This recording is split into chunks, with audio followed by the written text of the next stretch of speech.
Welcome back, everyone. This is Fadi, and today we are going to tackle yet another logical fallacy that our Muslim friends might bring up in their discussions with you, or maybe even show you clips by their scholars, or maybe point you to a debate or a statement that was made, and somehow those kind of fallacies become as if they are source of support for their authority or truthfulness, and so on and so forth. Today, we are going to tackle one of those arguments, and it is called the fallacy of irrelevance. And just like it sounds, it's something that has nothing to do with the topic at discussion or at hand.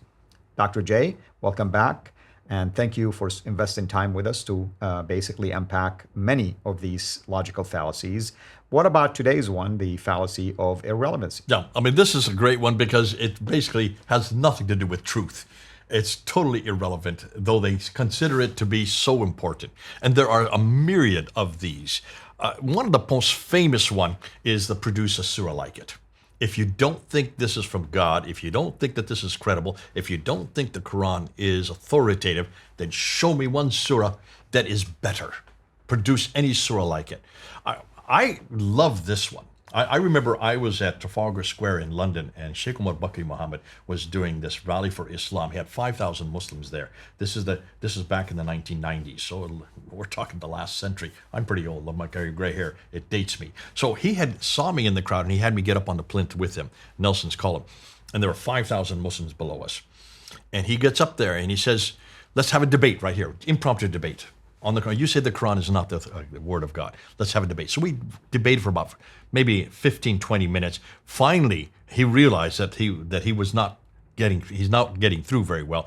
So then he turned to me and said, "Okay, if you don't believe it's the word of God, produce a surah like it." Mm-hmm. I said, "I love that. Thank you." And I took out my Bible, this one right here. I took out my Bible and I opened up to Psalm 23. And I just started reading Psalm 23 into the microphone. About halfway through, they turned off the sound on it. So I just stepped forward and used my speaker's corner voice, which is very loud. Finished Psalm 23, turned towards him. I said, "Now you produce a surah like that. Show me anything in your Quran that's equal to Psalm 23. And I could have used any one of the Psalms. Or I could have gone to 1 Corinthians chapter 13. There are so many verses that are superior to the Quran. But we don't use that because that's a logical fallacy.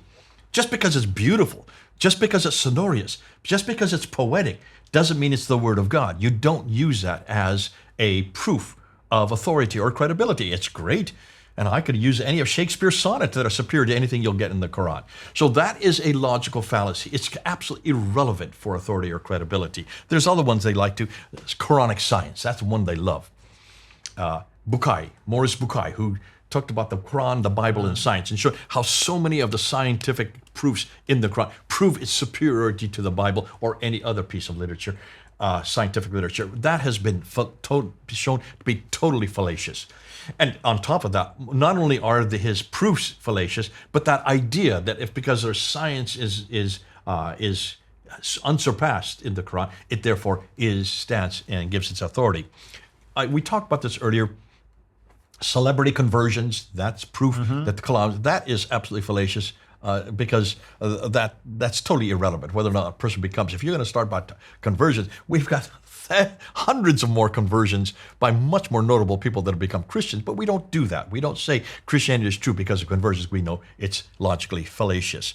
And then, of course, the last one that I want to bring up is we're the fastest growing religion on earth, therefore we must be true. Completely irrelevant. The only reason they're the fastest growing religion is because of biological growth.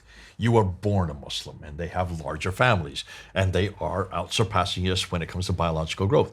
But you cannot leave it. That's why. The reason why you're so big is because you cannot leave it on pain of death. So that is totally illogical, and it's a logical fallacy.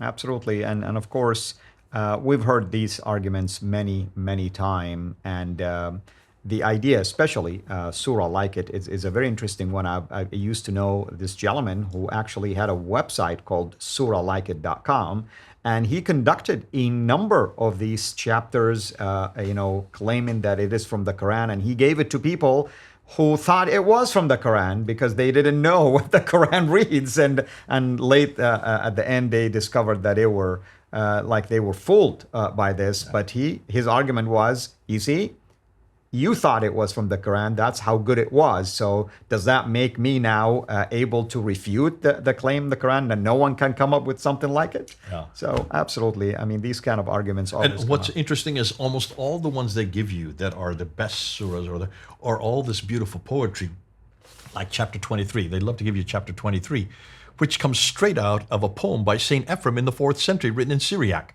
Word for word, exactly the same. They're giving us what Christians have written as proof that their Quran is authoritative. And I would never say that Saint Ephrem, therefore, is the standard by which we must measure what is true or not. Yeah. It's great. I'm glad they've got it there, but make sure you give credit to who credit is due. Give credit to Saint Ephrem, not to Allah. Wonderful. Thank you, brother. Thank you, everyone. Until next episode, and I think next time we're going to talk about something called phonic fallacies. The phonic fallacies. This is kind of a funny one, but it needs to be said.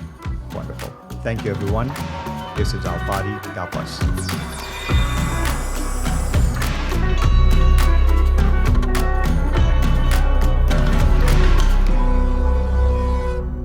Thanks for watching. Please like, subscribe, share, and comment.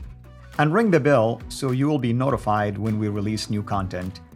Our mission is to reach Muslims with the gospel of Jesus Christ and help Christians engage with their Muslim neighbors.